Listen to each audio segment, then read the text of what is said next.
Everyone, I am having to record for the first time on my very, very old phone that I managed to find in a drawer because let's just say I need to talk to some teenagers who need to get their abilities under control and not play around with cell phones when people are trying to assassinate you. It's not, no, no. Anyways, what this video is about finding inspiration.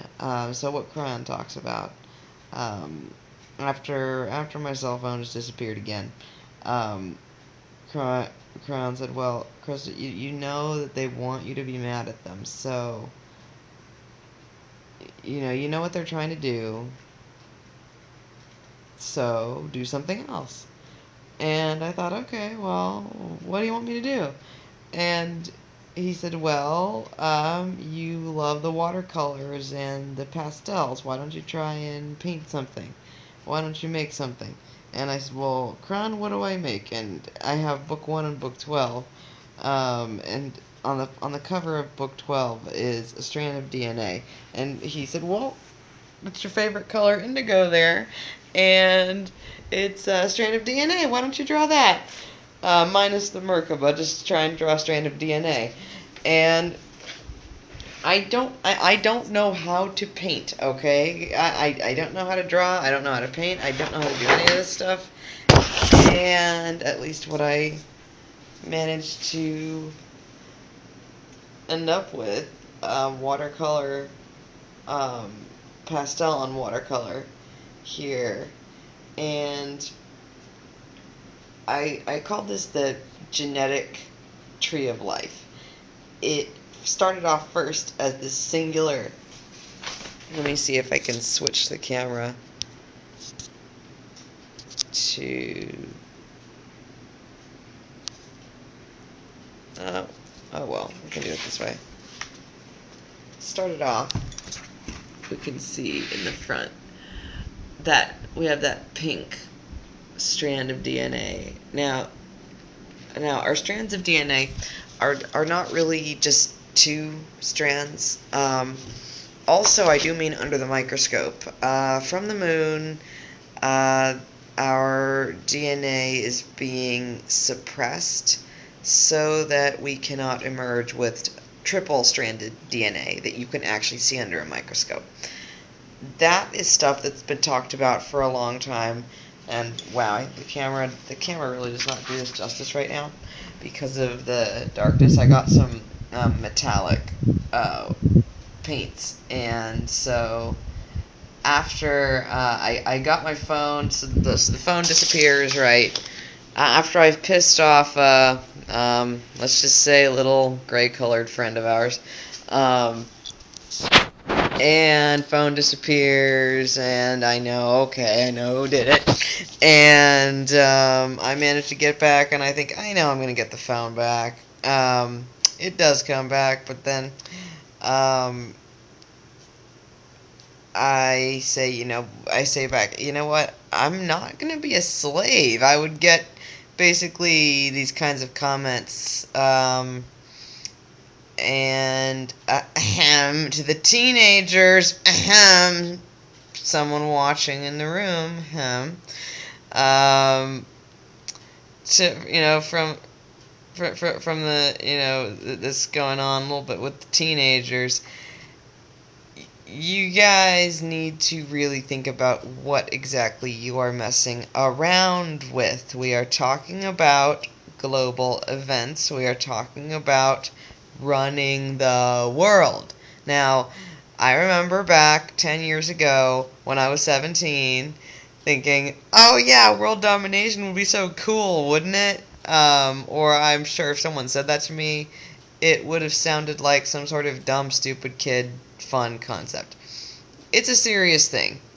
When people are dying of malaria, when they're dying of Ebola, when you're in South Africa like me, and you're seeing people slave to make something called Ibogaine, which I am definitely going to talk about. Nothing's going to stop me from talking about that.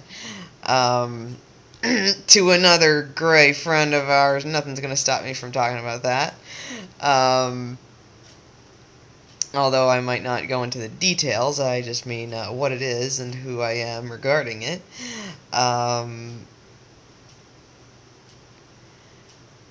But you guys, let's go over the situation that we've had with me. Had, people that are telekinetic mess around with my stuff.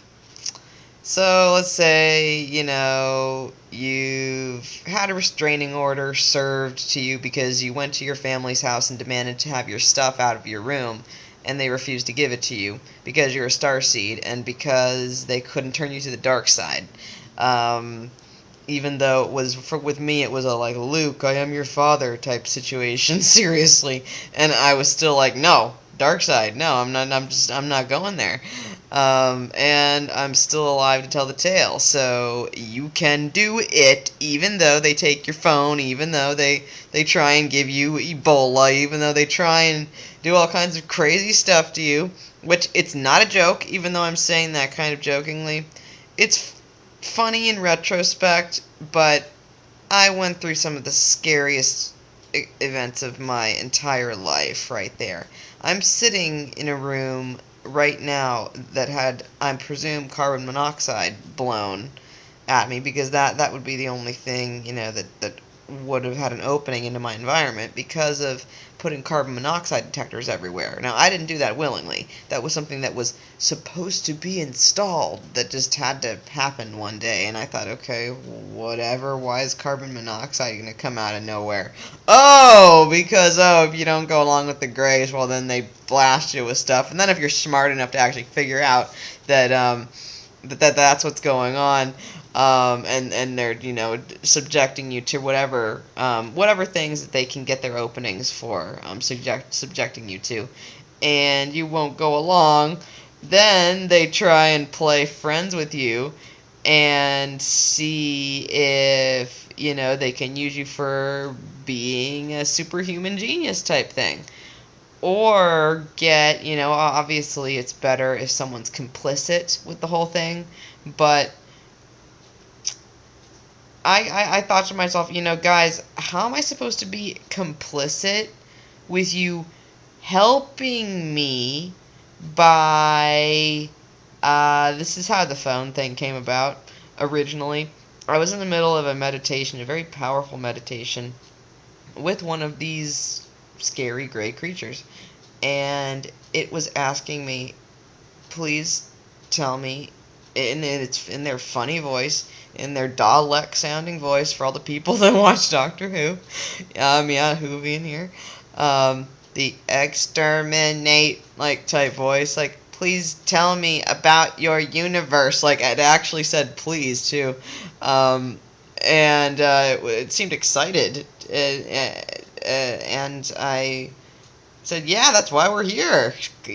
Come, please, thus you come to the light. Yes, good. This way, good, this way. Kind of reminds me of a video I saw of it was Kelly in the Raw, where she had her NDE. I had an NDE experience, but did not experience the Lyran saying, come this way, but I felt like the Lyran saying, come this way, even though it was the Arcturian doing so. Now, what's funny is when, I guess I can talk about this experience. I feel like people are a little bit interested in that. With finding, because we're talking about finding inspiration. So I found inspiration doing the painting, something that you like to do. So what do I like to do? I like to storytell. So I also like to storytell about anything that people might find interesting or crazy, because now crazy stuff is going on, and if you're being followed by helicopters outside your house and planes and just weird stuff's happening, and you see figures outside of your window like right now and things like that, you are not alone, and don't let anyone shut you up. Don't let anybody shut you up. What happened with the whole phone thing? The phones disappeared like billions of times, but what happened at first was I was in this deep meditation, and they're scary little things. Um, this one, I think they've hybridized to a certain point where they look kind of like Yoda instead of the old school, really big head, no body, as if it's a floating head type thing. This was like a Yoda type guy, and he still had the exterminate thing kind of going on, but um, it was as if I breathed light into his chest.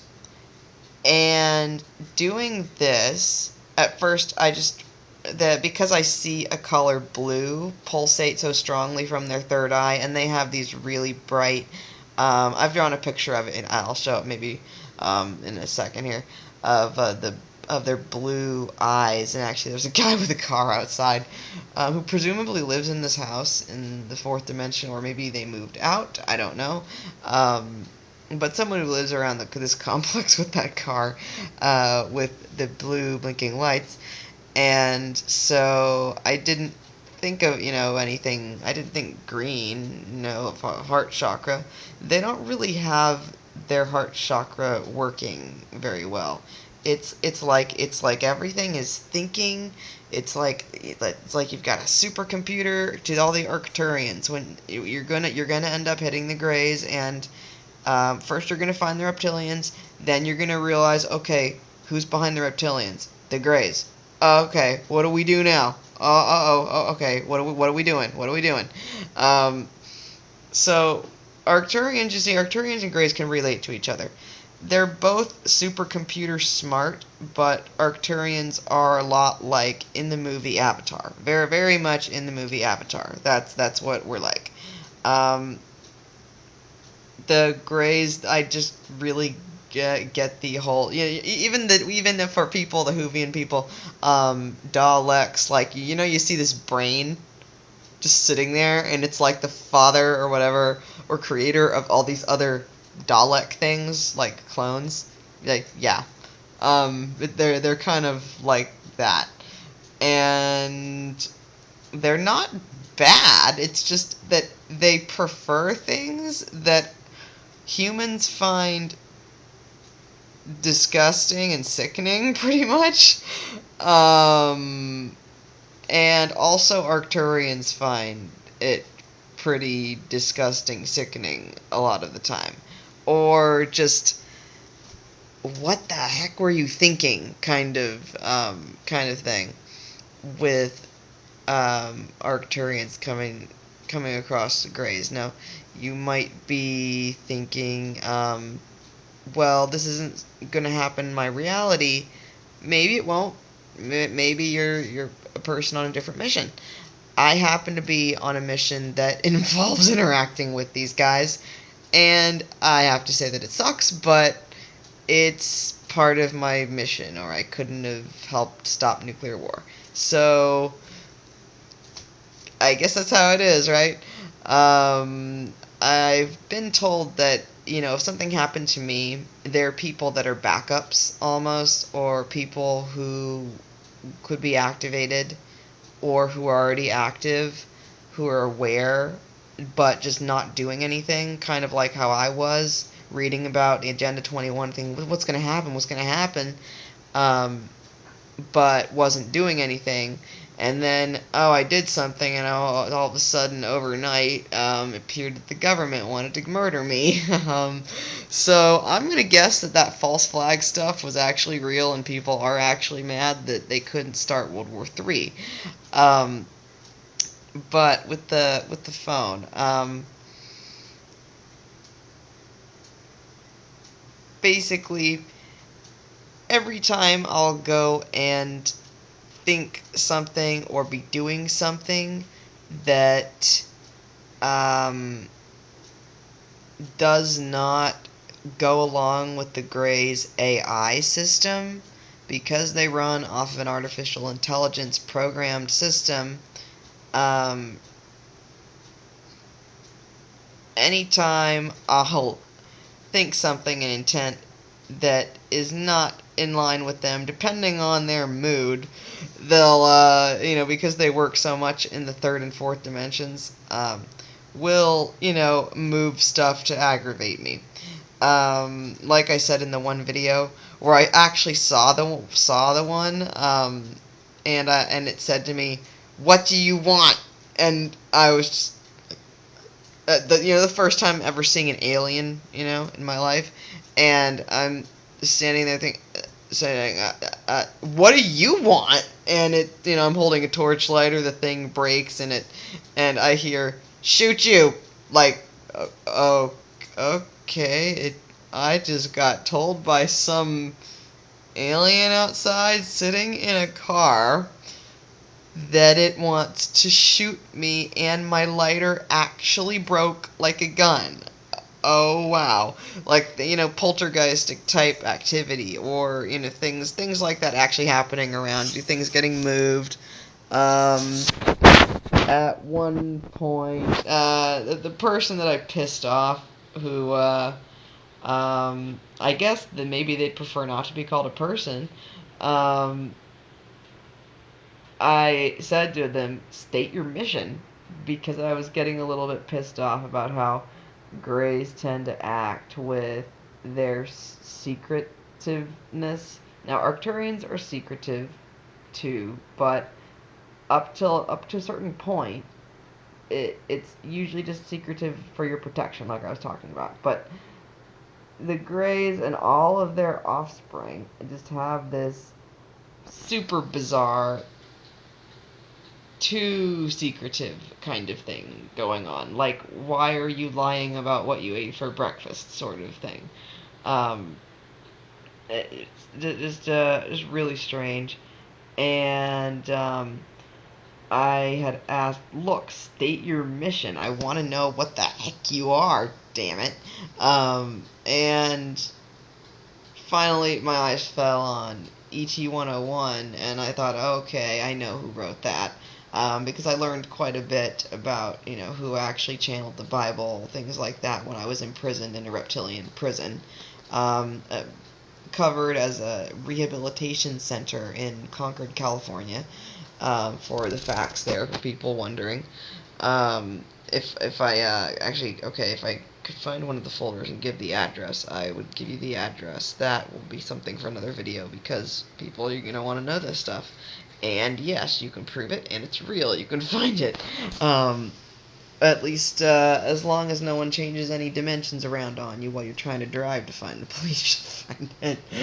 But I can assure you, yes, weird stuff did happen to me, and I know weird stuff is happening to everyone around the planet right now, so now I know I'm not going to get called crazy.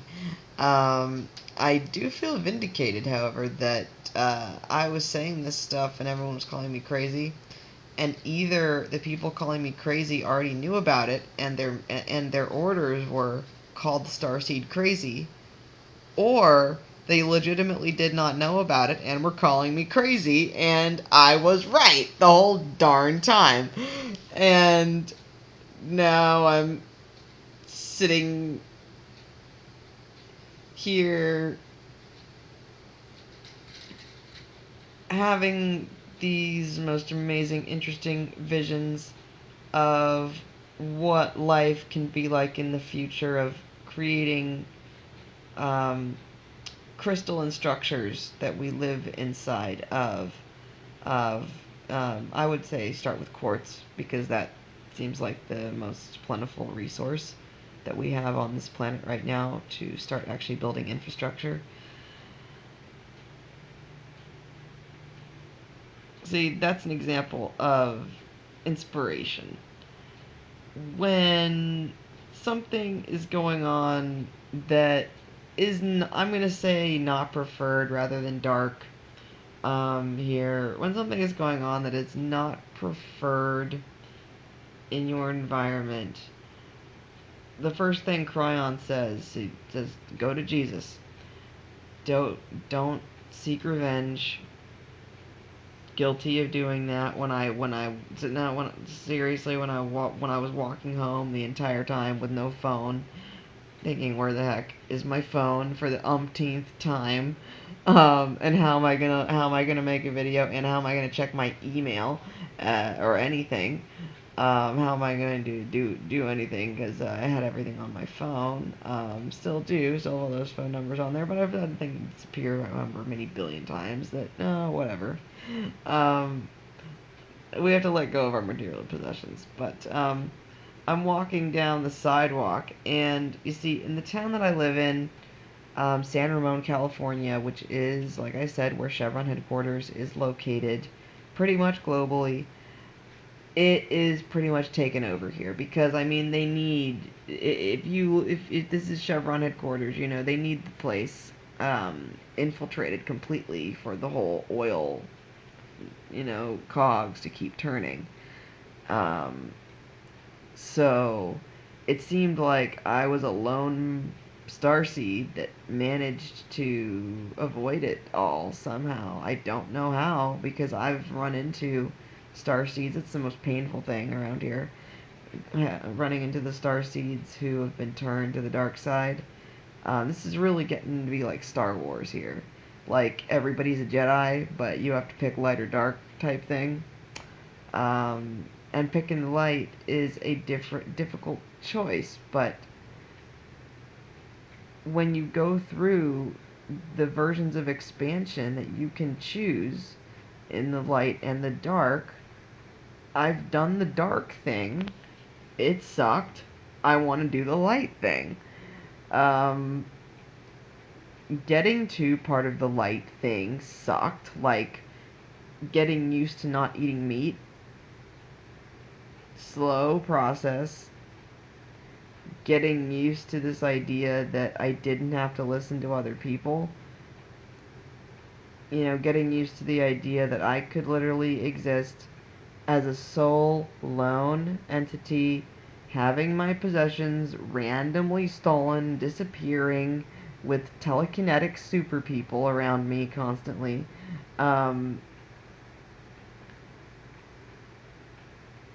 Getting to this kind of point, this is what I think a lot of us right now, because I think a lot of us are probably getting attacked right now.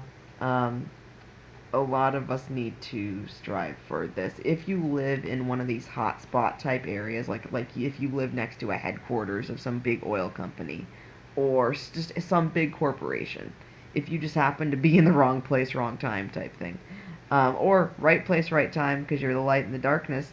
But if you happen to be in a place like that, where you have no nature that you can go out and see, it's like, in this your concrete jungle, like Bob Marley, like living inside of a concrete jungle. I'm not allowed to go outside past 10 o'clock at night because there's a curfew here. What? I mean, it's like the nature is illegal practically here. So if you are a starseed and you are having to live in this kind of environment, take gratitude for what you have. Like, for example, one thing I know that I have is a very nice roof under my head. Although inside the roof has become a little hazardous at times with things that get blown out the vent. But the idea that I have a place, I have, I have what I need right now. That's what we're all going to be challenged with. Some of us are not going to have internet access. Things are going berserk, basically. Especially with, I'm going to say this as I believe time is running out. Due to what was going on, the extent to which I could see things were infiltrated, I decided to go ahead and with the partnership that I made, oh, forgot to talk about this, with the one little Yoda looking gray guy, start activating as many star seeds as possible. And this is something that's described as their own technique in ET 101, And yeah, ET 101, you can actually tell from the front cover, not the cover, but on the front, it shows the rings of Saturn, and that's where the base is for lots of this stuff in the rings of Saturn. And also in the Akashic Records, I saw an asteroid hitting the Earth, but it was hitting the Earth from a trajectory from the rings of Saturn. And I thought, how can an asteroid, it's being shot at us? What? This is something like that. So, um, to all of the star seeds, I think I'm just going to give a video talking about my experience, because we need to band together. We need to know that we're not, we don't have to be gurus all the time, at any, random time. We're all different, and we all come from different genetic structures. This caused the incident with the phone, with supercomputers, with confused emotions. I just won't go into that. Maybe for another time. But no one should lose hope right now. A lot of people are confused about what to do. What you should do is what you feel, and that's viscerally. You feel it in your sternum, almost behind your sternum, or inside. It feels like this joy, or like how I've described it for old timers like me, like angels in the outfield, like Christopher Lloyd saying, "You don't always see us, but we're always watching." Kind of like this feeling that you get inside, this really good feeling. That's the feeling of your heart chakra, and it will guide you in what to do. You can't end up acting vengeful, hateful, things like this, in that nature, if you manage to connect to that. So I'm hoping all of the star seeds, not such a painful activation process, because I did say, hey, if Mr. Gray guy, if you could help me out here, it looks like we need some help, and we're not in a war, as ET 101 actually says, which, like I said, written by Arcturian Starseed that ended up getting possessed by a reptilian. I can kind of tell. But in there, they talk about how they can suddenly activate everybody if something is suddenly going wrong. And I said, well, hey guys, something's suddenly going wrong. Can we do that? And because of what I had done, the way I'd given him or breathed this life almost into him, in this light into his chest area, which was very skinny, which began to glow a bright blue color. He actually asked me, why is it blue? So I'll talk about the story after this, another video. But we are able to give life, and it was said, by many channels, things were going to change, people were going to become different, and we were just going to just start noticing it, like, what was that up in the sky? Oh my god, what the heck is going on? And it's happening. It's okay, we can deal with it. We're here, the people like me, we're here ahead of time, and we were planning for it. We knew that it was going to be crazy, so we're here to kind of brace everything. So I'll leave you guys with that, and next I'll talk about the fun thing with this interesting little gray guy who won't say his name because he's too afraid to. But, much love to everyone. I love you all, even the ones that I'm in fights with. You're all beautiful. Namaste. Blessings.